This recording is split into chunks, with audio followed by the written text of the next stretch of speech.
Hola, ¿qué tal? ¿Cómo estás? Muy buenos días. Bienvenido, bienvenida a Astromu. Como siempre, feliz de acompañarte.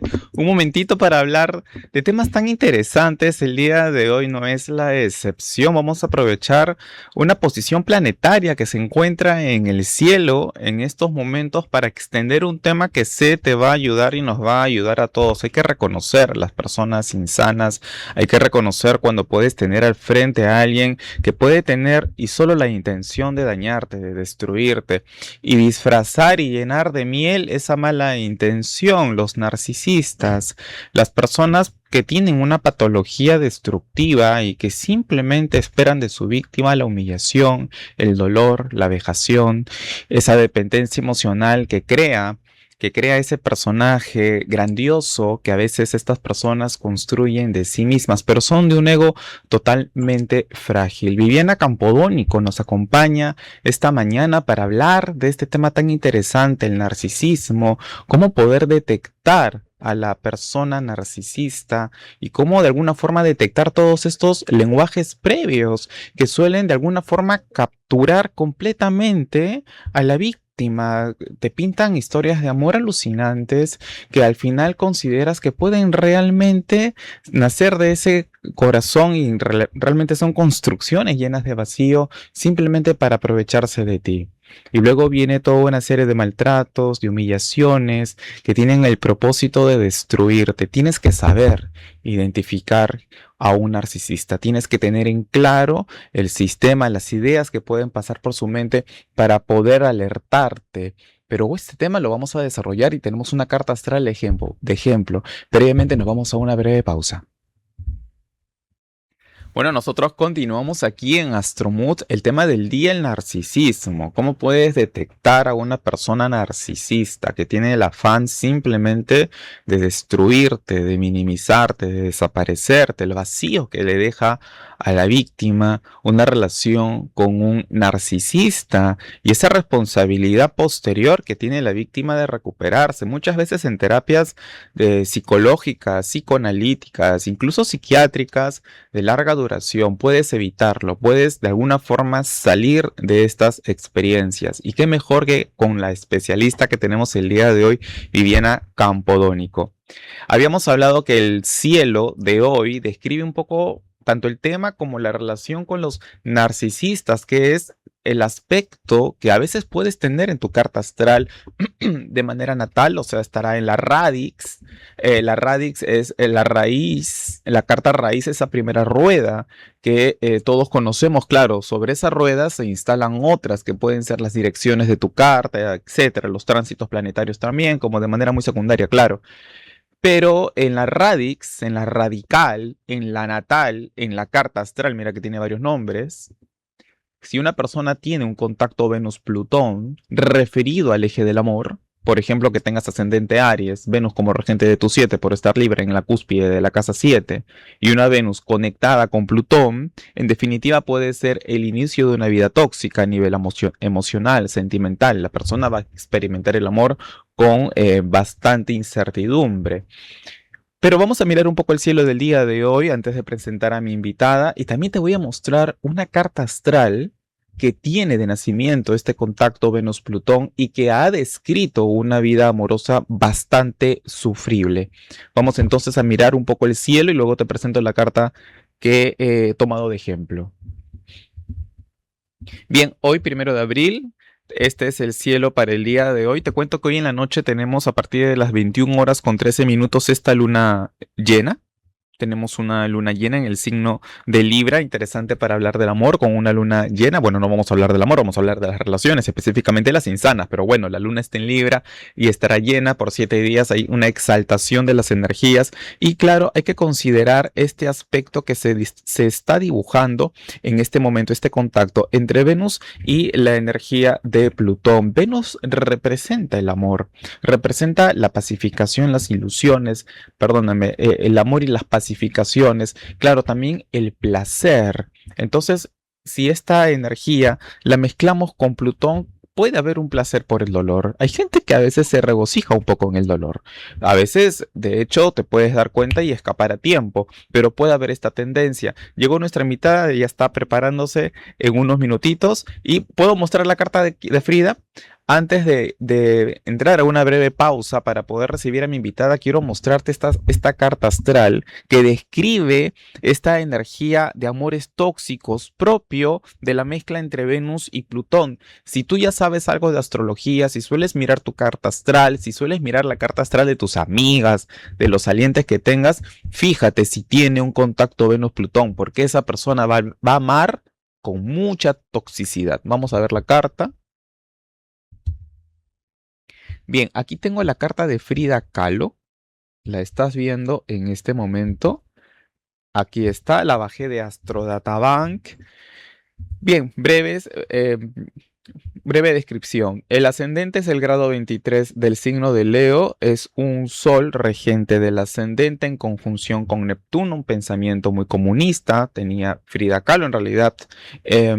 Fue una mujer muy inspirada, una artista increíble. Tuvo una relación bastante tóxica con Diego Rivera. Miremos la cúspide de la casa 7. La casa 7 está en el grado 5, 10, 15, 20... 24 grados 24 grados de Acuario, quiere decir el regente de la carta es un Saturno.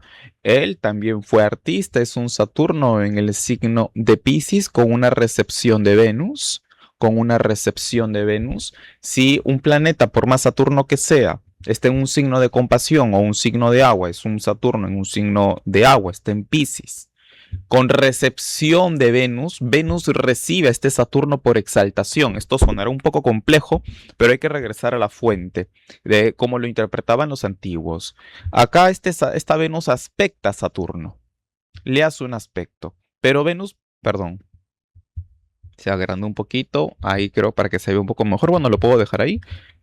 Se hizo solo, pero creo que funciona porque se ve mejor. Acá tú ves a Venus aspectando este Saturno, pero Venus, al margen del aspecto con Saturno, se exalta en Piscis, entonces este aspecto es por exaltación. Eso quiere decir que la tendencia es que esa Venus le dé a Saturno todas sus cualidades.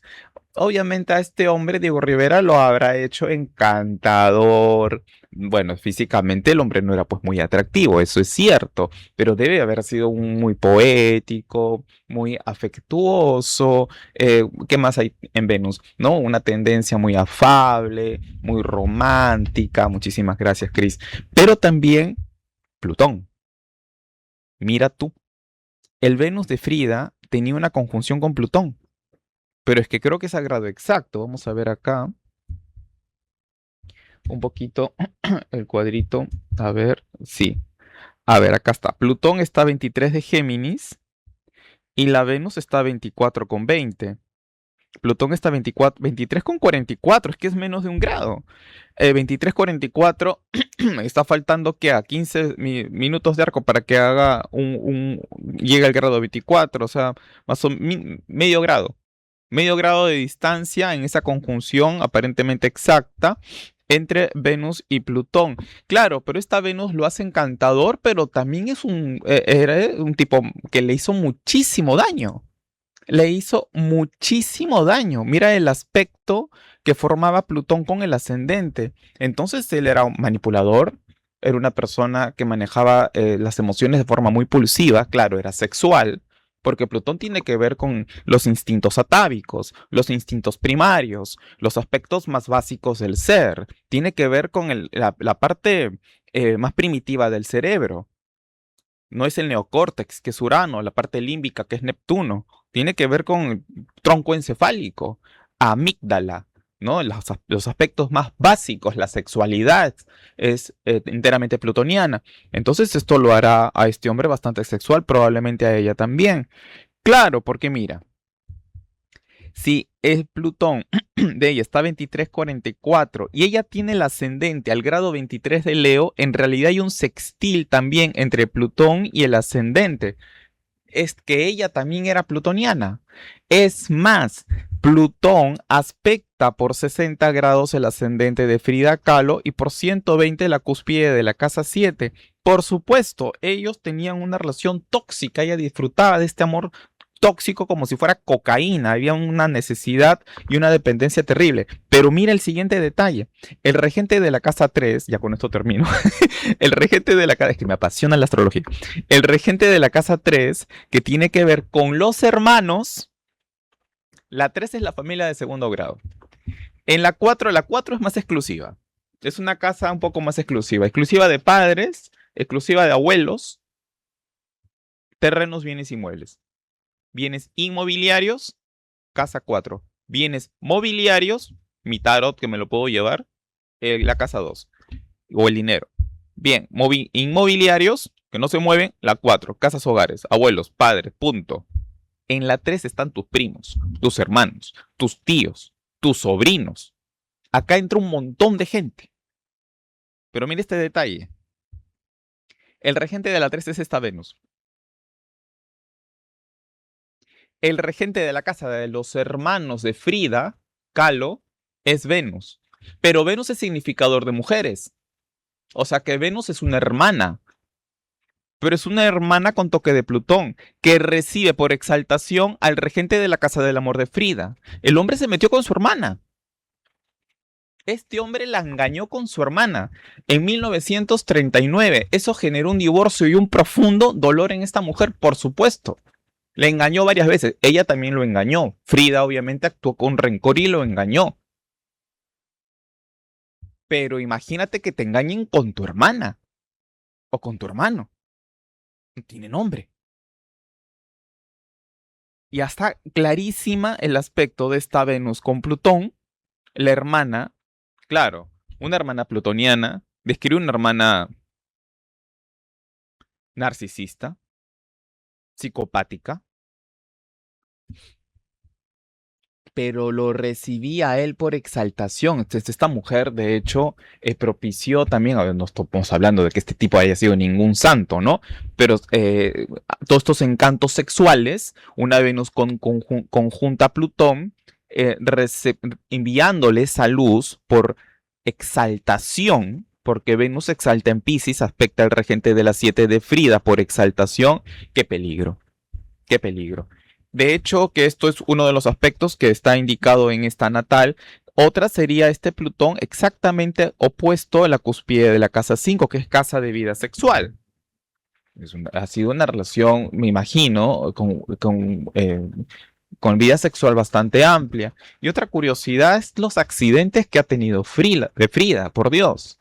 Qué vida, que vivió muchísimos accidentes, muchas operaciones, invalidez, enfermedades, ha tenido una vida extremadamente difícil.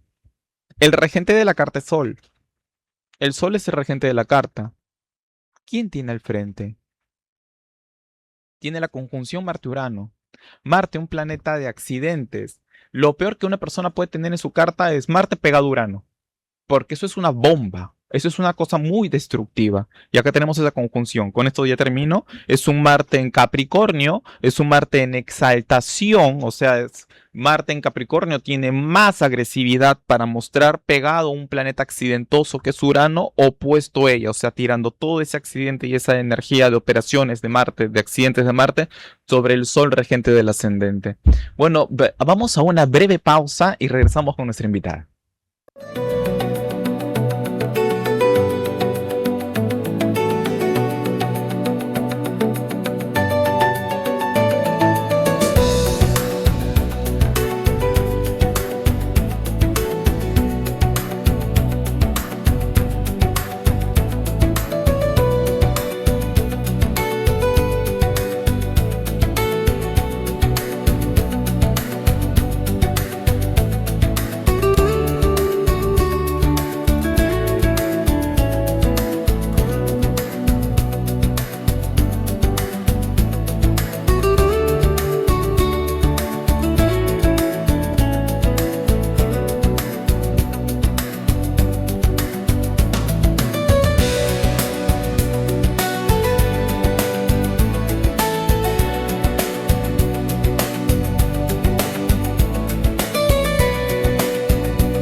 Bien, ahora estamos con nuestra invitada Viviana Campodónico, la hemos estado esperando, hemos tenido este preámbulo un poco astrológico para entrar ya de lleno al tema del día de hoy, el narcisismo. ¿Cómo puedes darte cuenta que tienes una pareja tóxica al frente? Lo engañosos también que pueden ser.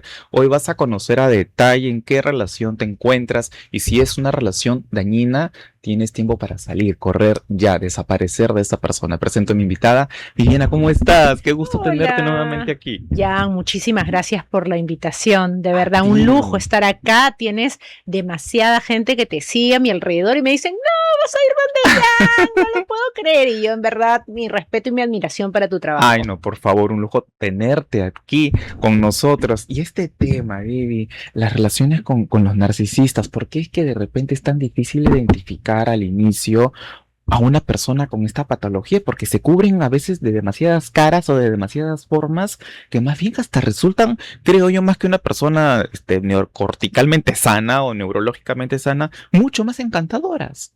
Por supuesto, mira, primero tenemos que iniciar explicando que Sí.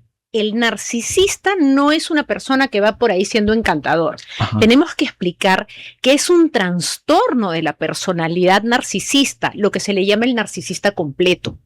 Y que también está el narcisista, el trastorno de la personalidad narcisista, pero que es un narcisista oculto. Ay, mira, podemos especificar un poco el completo y el oculto porque no lo había Sí, escuchado. mira, el trastorno de la personalidad narcisista es una persona que necesita permanentemente validación mediante la admiración. Entonces, ¿qué hace? Tiene unas características muy marcadas. La primera y la más importante es la carencia de empatía. Tú vas a empezar a hilar y atar cabos con estas características sabiendo que la principal es una persona que no va a empatizar, que no va a poder ponerse en tus Tus zapatos. zapatos. Entonces, le vas a contar experiencias donde quieres ver su rostro alegrarse, enorgullecerse por tu logro del día y es como que, ok, pero mira, tenía una paciente. Me salió este evento. ¿Y para cuántas personas? Para 800. Bueno, hay más grandes. ¡Ay! ¿Qué? ¿Eso le Con dijo? pisoteada, humillante ¡Qué incluida. O sea, desgraciado! tú ves y dices, pero otra persona se hubiera alegrado por mí, ¿no? Cuando llamé a mi mejor amiga, saltó de alegría. Mi primer evento de 800 personas. Y mi pareja lo ninguneó, lo basurió.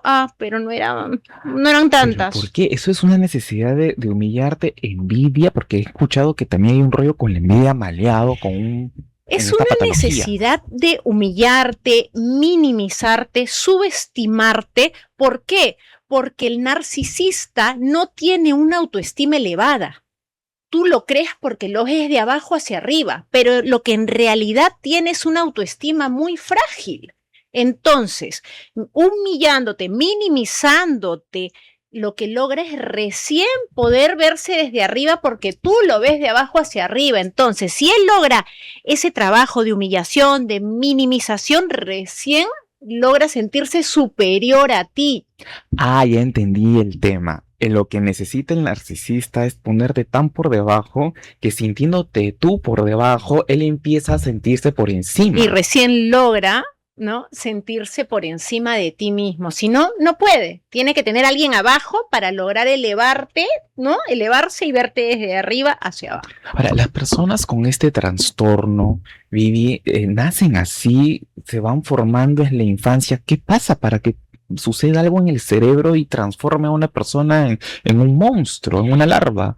Es un problema que se genera en la infancia, donde tus cuidadores o tus padres no te dieron manifestaciones físicas o verbales de afecto. Entonces no te validaban. Y tú, como no tuviste esa seguridad personal, esa empatía desde ellos, ese amor, entonces, ¿cómo podría yo saber amar si no me enseñaron cómo se ama? Por eso es que una característica de las más importantes del narcisista es que no tienen la capacidad de enamorarse. Para ellos, tú no eres su pareja. Ellos no te aman, te usan. Qué terrible. Entonces, te usan para lograr su objetivo. ¿Cuál objetivo? Económico, sexual, de sentirse poderosos. Y por eso es que te humillan, para poder sentirse por encima de ti. O sea, no hay forma que un narcisista sienta compasión, afecto, empatía. ¿Eso es exclusivo de la pareja? O sea, digamos, un narcisista sí puede querer al hermano, a la madre, o es que anulado sentimentalmente para cualquier tipo de relación.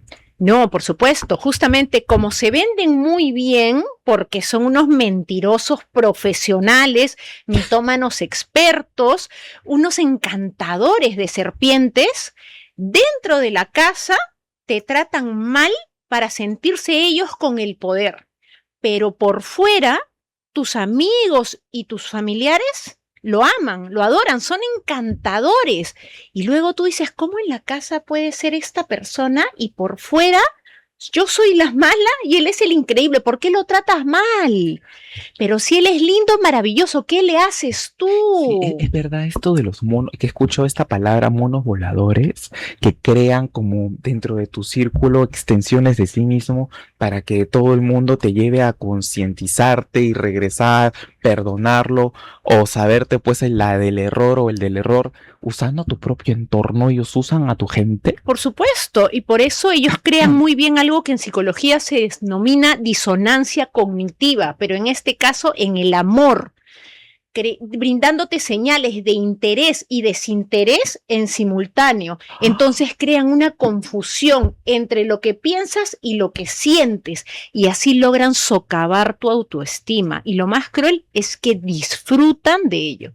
Qué terrible. Pero a ver, Vivi, ¿cuáles son los motivos por los cuales una persona que no sea narcisista puede también a veces tener estos retiros, estos alejamientos, estos lenguajes como que no se terminan de entender? Porque lo que se trata de repente es diagnosticar, claro, siempre con un especialista de la mano, de manera clara al verdadero narcisista de otro tipo de comportamiento que quizá no lo sea, pero uno no, también este es narcisista. Claro, qué buena pregunta. Pecar en eso, ¿verdad? Porque vienen mis pacientes, gracias a los reels, a los videos informativos, ya vienen con la pareja o la ex pareja diagnosticada. Ya sí, de antemano. El diagnóstico es narcisismo. Sí. Ya. Quiero que entiendan que hay tres vertientes, tres cosas bien diferentes. La primera es el trastorno de la personalidad narcisista.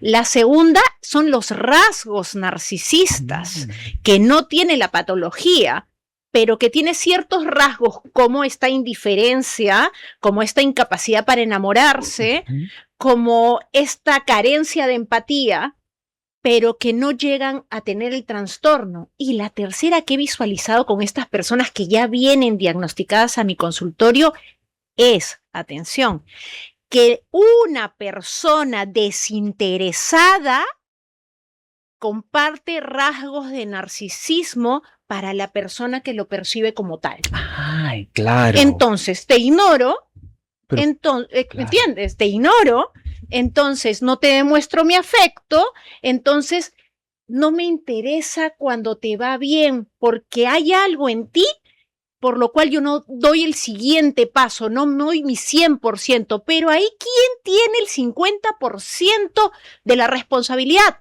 La persona que a pesar de ver las señales de desinterés, no coge su dignidad y se retira. ¿Por qué? ¿Por qué es que pasa eso? Yo he tenido también consultas en donde me han preguntado, bueno, sobre todo a veces más mujeres, de indiferencias y chicas que se quedan atrapadas meses o años tratando de que el vecino vive a 4 cuadras, caiga finalmente en una relación que no pasa. Eso ya también es la infancia de cada quien. Claro, ¿verdad? Si yo no identifico las señales de interés y las de desinterés en el amor, es probable que mi autoestima esté baja. ¿Por qué?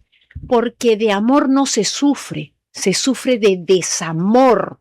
Cuando yo no me retiro de donde no me están dando el 100%. Porque mi 100% merece el 100% por parte del otro. Porque en el único lugar donde mi dignidad no puede ser negociable es en el amor.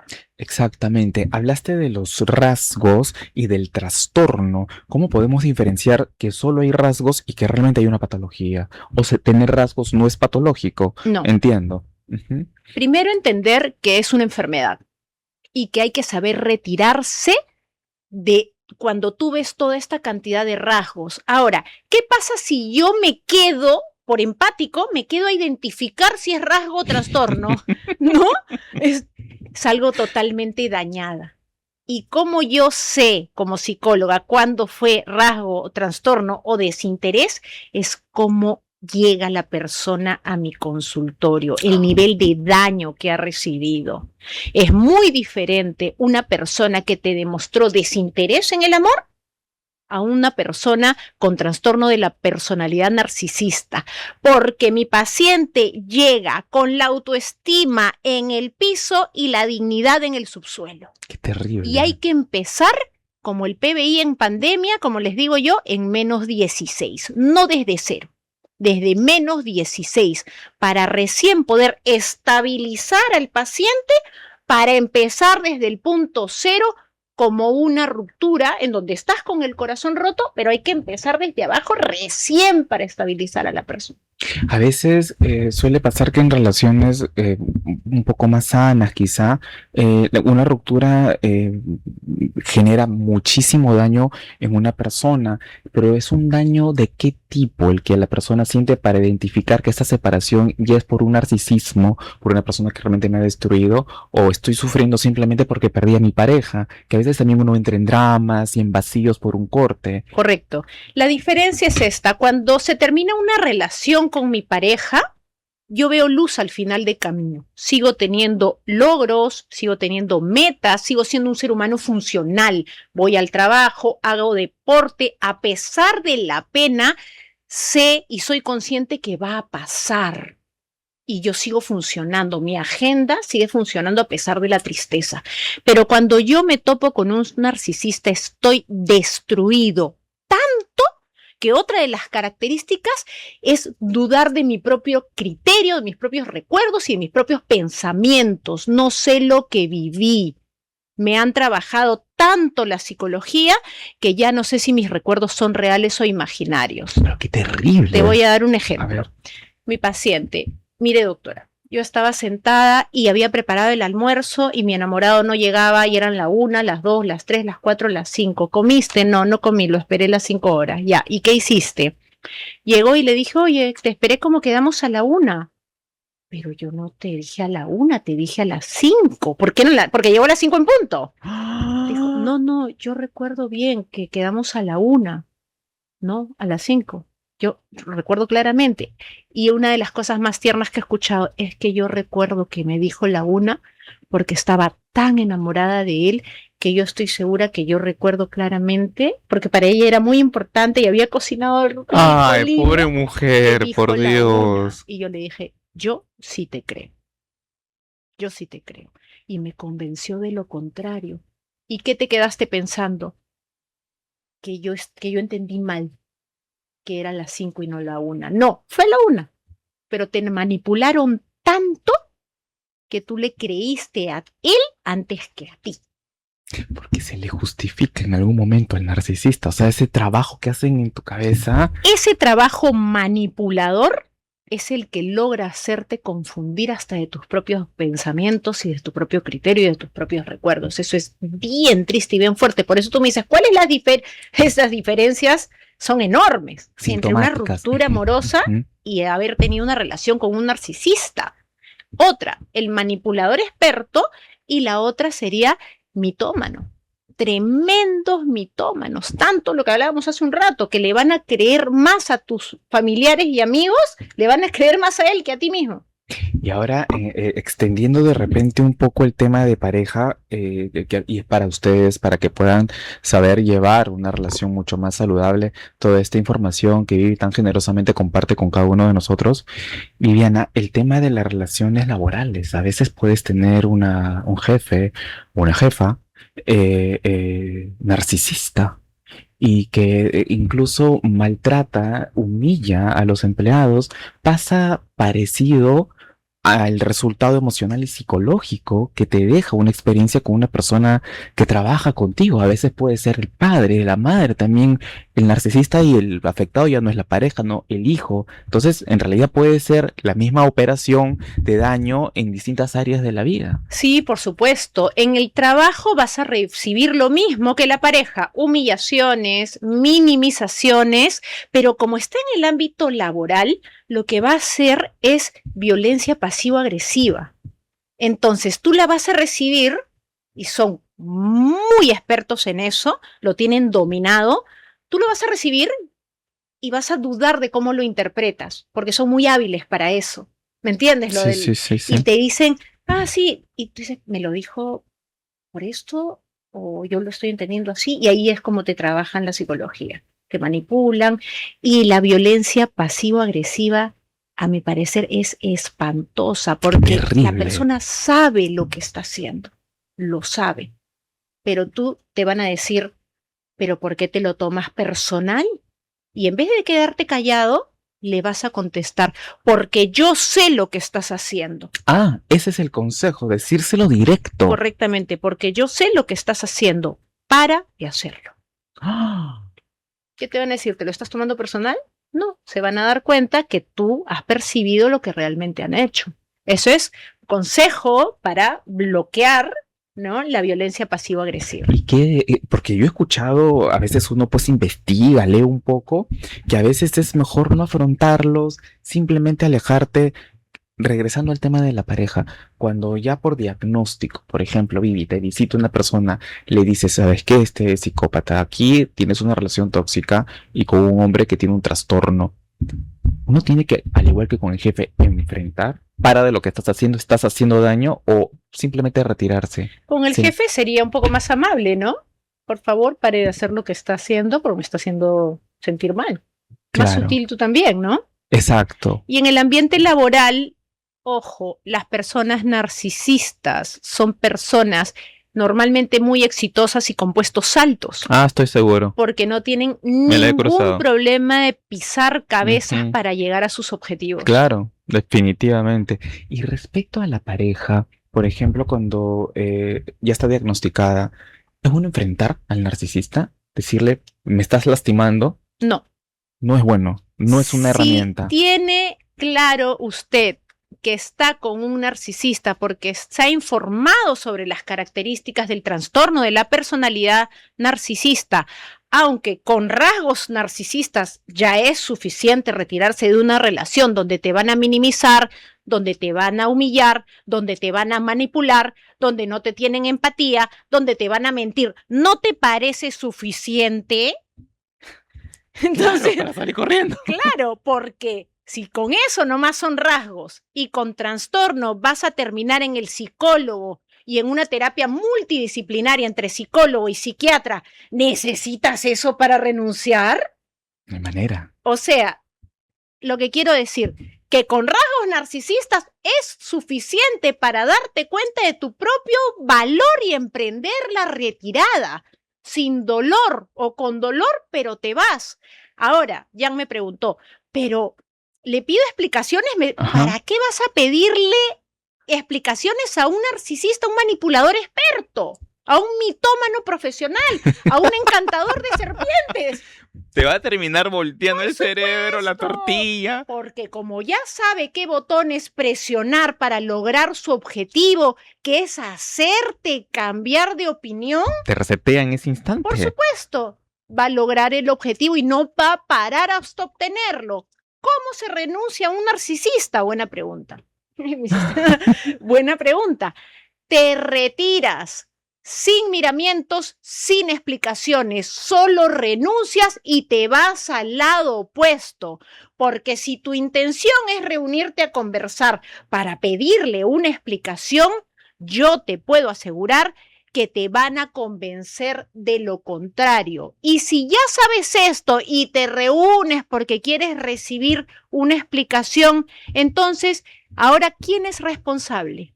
Claro. La persona que exige eso sabiendo la patología. Claro, entonces ya no vas al psicólogo, porque vas a ir, ya no vas al psicólogo diciendo, doctora, es que me involucré con un narcisista y me hizo mucho daño. No, ese ya no va a ser el objetivo de la historia de consulta.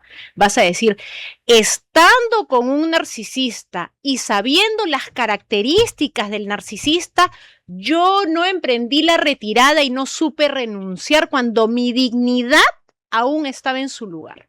Claro. Entonces vas a la consulta diciendo el problema soy yo. Exacto. Ya no, el problema es él. Pero puede pasar, me imagino que llega a la dependencia a tal punto que llega un momento que no tienes al frente simplemente una persona dañada, sino que busca el daño. Por supuesto, y esa es la baja autoestima. Entonces, si yo entro en una relación con baja autoestima, ¿qué más me puede ocurrir? Perder la dignidad, perder autoridad, perder credibilidad, estar tan mal emocional y psicológicamente que empieza a afectar las demás áreas de mi vida. Pierdo mi trabajo, ya no voy a hacer deporte, ejercicio, porque como estoy deprimida, ya no tengo el estado de ánimo suficiente, la disciplina y la motivación para continuar con mi rutina de ejercicios. Ya no visito a mi familia porque no quiero contarles que me están haciendo daño. Mis amigas se alejan porque lo odian, porque saben que me está dañando, porque les he contado ciertos detalles y deciden alejarse de mí. Entonces empiezo a perder más que ganar. Claro, cuando todo se va destruyendo a tu alrededor. Cuando todo se va destruyendo a tu alrededor, exacto. Entonces, si yo pierdo más que ganar, ¿para qué sigo con esta persona? Entonces, mejor voy a terapia psicológica especializada en elevación de la autoestima, en crecimiento personal, me acerco a la gente que realmente me ama, me valora, me respeta, me admira y me quiere, y es recíproco, y empiezo a reconstruir mi nueva versión, una versión que ya conoce las señales de interés y desinterés en el amor, que ya sabe identificar un narcisista para que no me vuelva a pasar, y una persona que ya conoce los límites de su dignidad.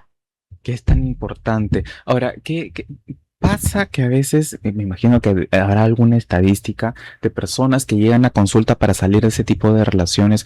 ¿Cuántas, si se podría hablar de alguna cifra, realmente logran la meta luego de mucho tiempo, luego de muchos meses? Me imagino habrás visto recaídas. Gente que en plena terapia y a pesar de la terapia regresa. Es una terapia de largo alcance. Mis pacientes no han regresado a toparse con un narcisista nuevamente, te soy sincera. Con el mismo me refiero, o sea, ha pasado, no, han sabido renunciar porque la terapia es para eso. Yo les digo, no has venido por el narcisista, has venido para cuando te encuentres con la siguiente persona, para que puedas identificar las señales de interés, del amor bonito, como las señales de desinterés, tengas tus filtros de búsqueda en el amor, conozcas tus no negociables, los límites de tu dignidad y puedas elegir correctamente a alguien valioso que te ame, te valore, te respete, te admire y puedan tener una relación sinérgica en donde ambos puedan aportar a la vida del otro de manera positiva. Para eso vas a terapia después de un narcisista, no para entender al narcisista, no, porque tú has decidido alejarte de él sin explicación. Porque me imagino que te deben de pedir bastante, pero ¿por qué actúa así? ¿Por qué me dijo eso? Uno va a veces hasta con el fin de entenderlo. Sí, por supuesto. Y el principal objetivo es que la persona domine tanto las características de un narcisista que no lo vuelva a repetir. Ahora, ¿qué quiere decir? ¿Que no me voy a topar con un narcisista en el futuro? No, te vas a topar con un montón, pero lo vas a poder identificar rápido y pronto. Se te van a parar las antenitas, las circulinas y vas a decir, uy, no. Y no vuelves a aceptar otra cita de esta persona. Porque lo importante al identificar y al elevar tu autoestima es que renuncies rápido y pronto, no que no te hagan juegos manipulatorios, no, ni siquiera van a poder hacerte juegos manipulatorios o mitomanías o cero empatía, porque ahí no te vas a meter, te vas a retirar al lado opuesto, porque ya sabes cómo juega con tu mente y tus emociones y tus sentimientos un narcisista. Totalmente. Después te queda tan claro que por más que te vayan a buscar, nunca más. Tú sabes que las estadísticas son. ¿Por qué se habla de los narcisistas? Porque el 80% de los narcisistas son hombres y la estadística ha crecido, se está yendo al 90%. Dios, no te puedo Entonces, creer. por eso se dice los narcisistas. ¿Hay mujeres narcisistas? Sí, pero muy pocas. Y segundo, ¿cuántos narcisistas hay en el planeta? Entre 1 y 6%. ¡Ah! De la población mundial. De la población mundial. Por eso es tan importante saber las características e identificarlos en las citas y aprender a descartar. No, pero easy, no, ningún easy. Si se me pararon las antenitas y dije, tal vez, si tú dices quizás, es porque algo pasa. Viste, exacto. Claro, has identificado con la comunicación no verbal y la verbal, has identificado con las características que te enseñaron o que aprendiste tú por tu cuenta, a decir, uy, no, mira, esta persona tiene unos rasgos que no me parecen, que ya aprendí y me retiro. ¿Cuáles son, Viviana? De repente mencionaste algo muy importante, la primera cita. ¿Se puede evidenciar un narcisista en la primera cita? En la primera cita puedes evidenciar la carencia de empatía, puedes evidenciar el egocentrismo, puedes evidenciar algunas bromas machistas o minimizadoras, y con eso te tiene que bastar, porque si tú te amas y tienes tu autoestima bien puesta, ¿por qué querrías una persona que te hace violencia pasivo-agresiva, que hace bromas machistas o que lo ves soberbio o carente de empatía? ¿Por qué quisieras esas anticualidades en tu vida? No, a veces pasa que, bueno, mucho más las mujeres que buscan pareja, que estas personas hasta te ofrecen conocerte, llegar a tu familia, el anillo, nos vamos a casar, y dibujar ese cuadro también a veces lamentablemente atrapa a la víctima. Sí, porque hay otra característica que también es el love bombing, lo que esta metralleta de amor desmesurado, de ilusión y pasión desde el inicio, hace que una mujer con baja autoestima se emocione, se ilusione, se enamore, se entusiasme. Te hablan de matrimonio, te hablan que encontraron al amor de su vida, te hablan de que la próxima semana te presentan a los padres, te hablan de que el próximo mes se van de viaje. Todo lo que siempre quisiste escuchar de un hombre, porque de repente tu autoestima estaba baja y has aceptado citas o relaciones donde no te han sabido valorar.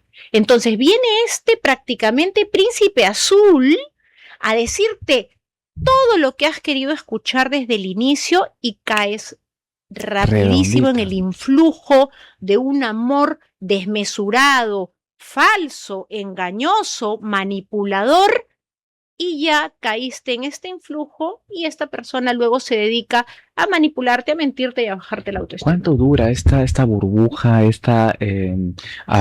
porque hasta es excesivo? Digamos, las propuestas y la expresión afectiva es excesiva. ¿Cuánto dura? Dura lo que tú logres despertar de ese influjo, porque cuando le pidas explicaciones, te va a volver a explicar otra cosa distinta para simplemente alargar los periodos. Ah, claro, ahí empieza esta fase de mitomanía y manipulación. Mira, ¿no me dijiste que me ibas a presentar a tus papás la próxima semana? Es que se acaban de ir de viaje. Pero se han ido como 2 meses, por si acaso. Ya, a ver, otra cosa. Pero la próxima semana me dijiste que íbamos a ir a un almuerzo de tus amigos, pero lo cancelaron. O sea, y todos tienen la culpa menos él. Entonces, todas estas mentiras, ¿por qué se dan de una manera tan fácil? Porque esta persona tiene la habilidad de poder leer la comunicación no verbal muy velozmente. Entonces ya identifica qué botones presionar para lograr sus objetivos. Uy, esto le molestó. Uy, esto quería. No, y levantó la ceja cuando tal. Ay, y movió la cabeza cuando se decepcionó. Uy, y bajó la mirada porque sí quería ir a mi reunión.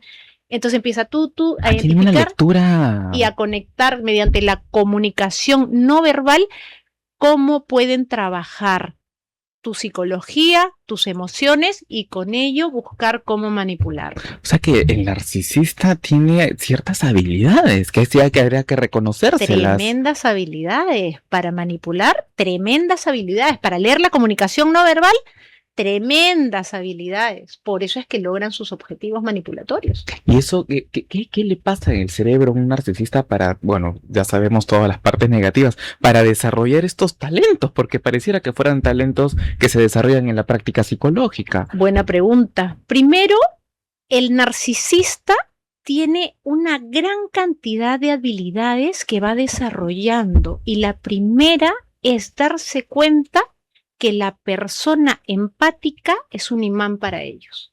Así como el narcisista es un imán para la persona empática es un imán para ellos. ¿Por qué? Porque solo una persona empática, buena, romántica, de buenos sentimientos, se va a quedar para poder entenderte. Entonces no renuncian, se les hace muy difícil porque, pero ¿por qué me dijiste esto? ¿Pero por qué reaccionaste así? Pero quiero conocerte más porque de repente algo te pasó y por eso no pudiste llegar. Entonces esa empatía es la que hace que no puedan renunciar al narcisista. Y esa misma empatía hace que el narcisista siga ejerciendo ese influjo, ese poder sobre ellos. Claro, voy entendiendo. Digamos que llega un momento en el que empiezas a justificarlo, a perdonarlo por la empatía de la víctima, y el otro aprovecha esa empatía para seguir ejerciendo ese poder macabro. Y durante todo su desarrollo empieza a encontrarse con gente empática. Uy, mira, me dejó plantarla y me disculpó al día siguiente y yo le dije una mentira y no pasó nada. Ay, mira, yo llegué tarde y me preguntó por qué, en vez de tirarme la puerta y decirme que no venga.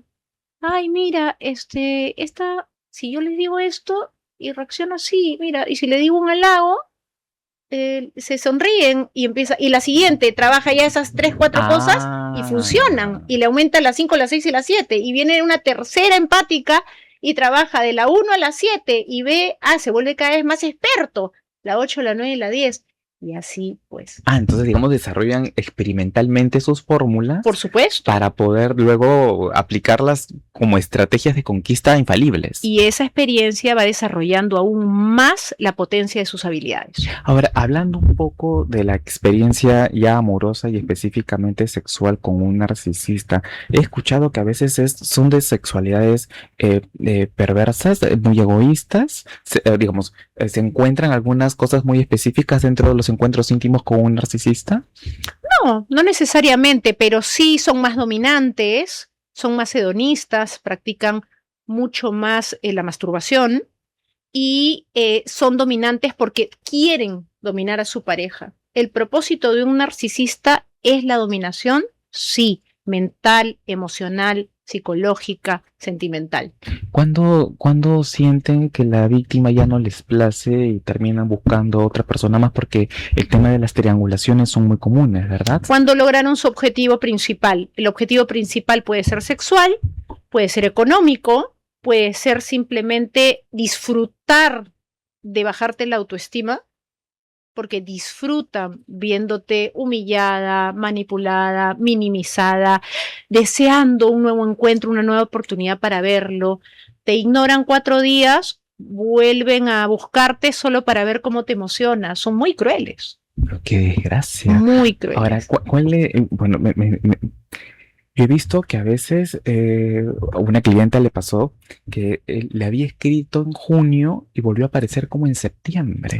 Por supuesto, que es una de las características principales. La pobre mujer sufrió los 3 meses de la manera más espantosa. Por supuesto, porque ya le habían hecho disonancia cognitiva en el amor. Esto de señales de interés, señales de desinterés, señales de interés, señales de alternadamente, señores, para que tú pierdas lucidez y pierdas objetividad. Entonces, logran confundirte y al confundirte tienen este dominio sobre ti.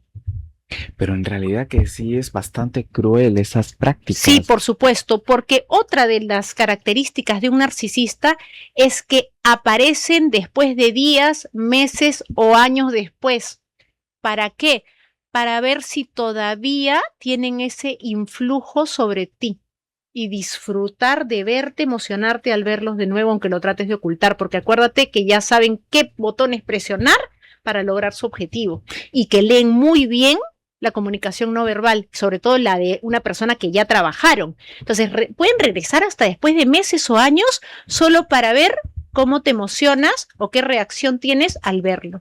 Y cuándo es que se retiran realmente de tu vida, cuando encuentran a su próxima víctima. Claro, ni siquiera es cuando las ignoras, sino es cuando aparece otra persona. Y ahora, el tema que he visto muy comúnmente es que después te destruyen con otras personas. Cuando tú ya no atracas, cuando no caes, cuando te das cuenta quién es en el fondo, empieza después a este ataque. Hablan barbaridades de uno, desprecian a la víctima con otros, se encargan a veces de destruirlo. ¿Esto es cierto? Se encargan de destruir a la víctima siempre y cuando haya habido conflicto. Si la víctima, y qué pena decírtelo, ya está destruida, no hay nada más que destruir. ¿Y el conflicto mencionas cuando no la logra destruir del todo? El conflicto es cuando hay escándalo, peleas, meten a más personas, se hace de repente un escándalo público en la calle, en el trabajo o en los medios masivos, que lo he visto pasar, en las redes sociales, postear WhatsApps, fotos. Entonces, si hay ese conflicto, sí, definitivamente van a encargarse ellos mismos de limpiar su nombre, su honra, porque tienen que encontrar a la próxima víctima. No pueden irse. Pero qué evidente cuando empiezan a destruirte con gente que al final también te conoce y te dice, oye, han dicho esto, este ha dicho esto, esta ha dicho esto. O sea, es una patología muy evidente.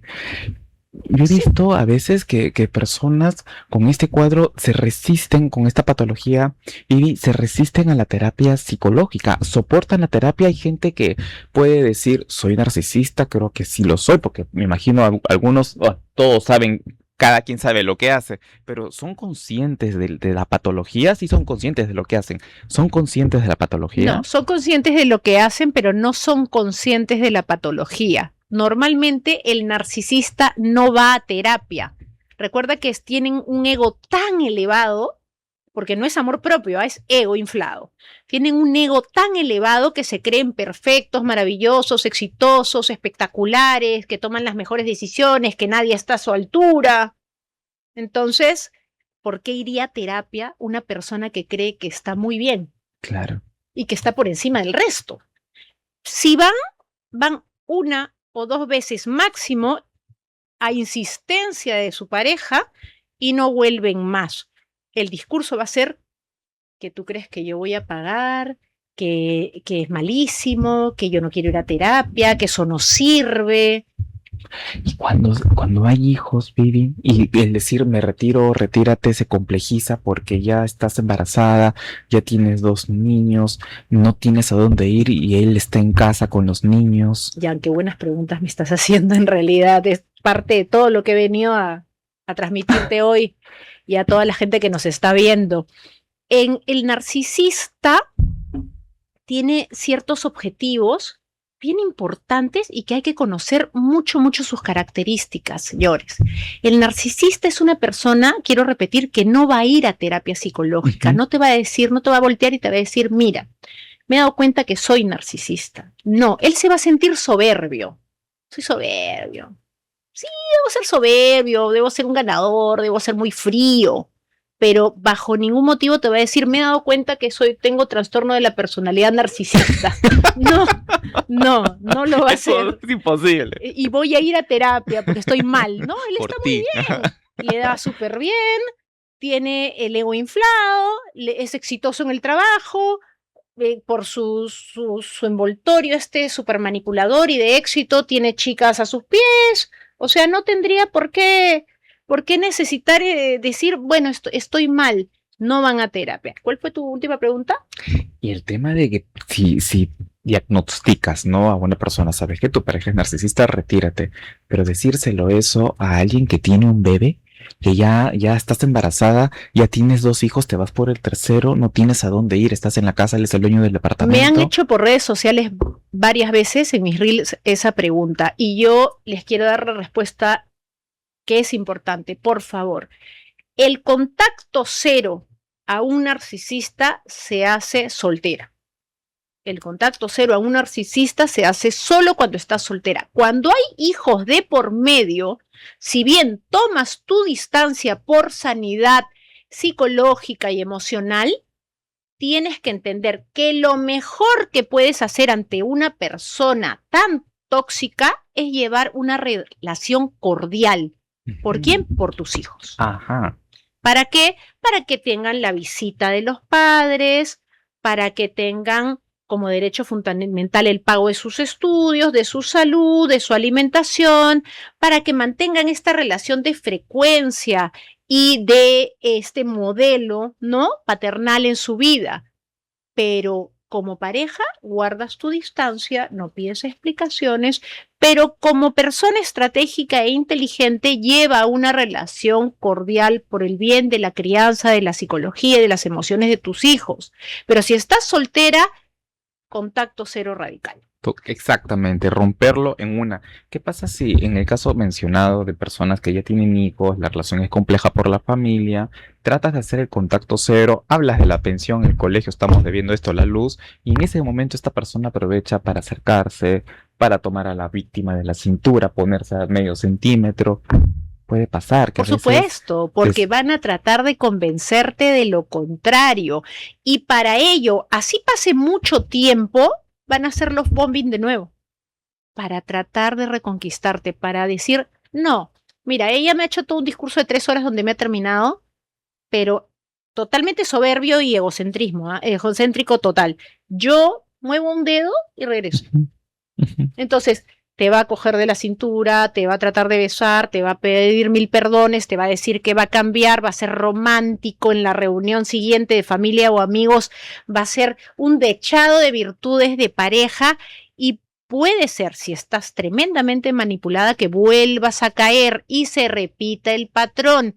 Por eso es que uno se aleja con contacto cero radical, por eso es que no se piden explicaciones, porque quiero que entiendas de que a pesar de que una psicóloga te está diciendo que al narcisista no se le pide explicaciones, y tú vas y dices, voy a pedirle explicaciones y voy a conversar con él porque quiero entender, ahí está la empatía, porque quiero entender todo lo que ha pasado, lo único que tú quieres y te estás autoengañando es quiero que me convenza de lo contrario. Claro. O sea, digamos que son personas que no terminan de entender en la terapia. Porque debe de haber gente que no quiere verlo. Pero es que yo quiero que me explique, porque yo quiero entender, no tú quieres regresar.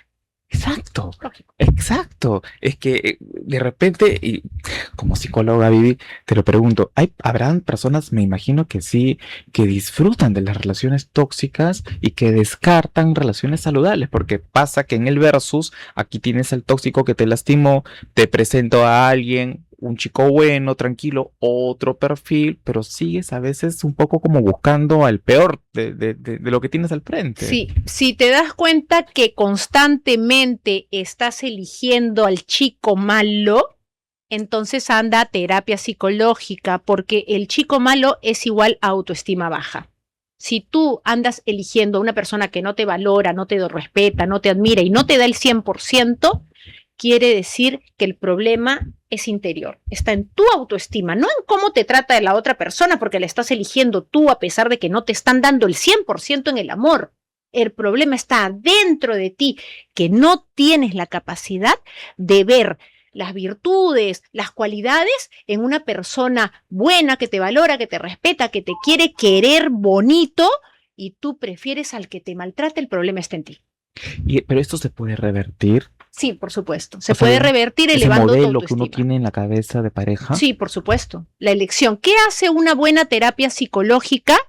Te hace entender todo lo que hemos hablado hoy y te hace aplicarlo en la práctica. Te hace abrir el espectro, no elegir como patrón a las mismas personas tóxicas y decir, ok, yo tenía este patrón, quiero romperlo, voy a darme la oportunidad de abrir el abanico del otro lado, porque siempre estuvo abierto del lado derecho, ahora lo voy a abrir del lado izquierdo, y voy a aceptar las citas con este perfil de hombre que es mucho más valioso para futuro, o sea, material de esposo. Exacto, Vivi, de verdad que es increíble tenerte, me encanta tenerte, me encanta tu fuerza, tu energía, el mensaje que transmites, de repente algunas palabras finales para aquellas personas que hoy siguen esperando ese mensaje que nunca llega o que esperan una migaja de quien de repente esperan el amor infinito y no lo encuentran.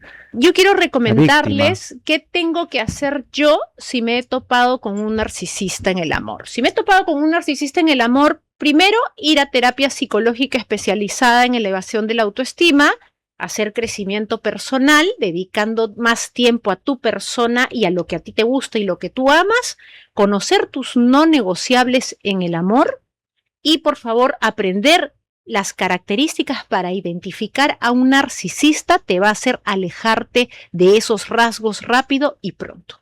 Ivy, muchísimas Gracias a gracias. ti. Eres lo máximo. No, tú eres el máximo. Gracias por estar aquí. Tienes que volver. Hay muchos temas por Sí, me tocar y encanta. para poder ayudar a tantas personas que a veces no encontramos el molde adecuado y a veces está en infancia, a veces están todos estos patrones por poder ser cambiados. Que tengas un excelente día. Nos vemos el día lunes. Feliz Semana Santa.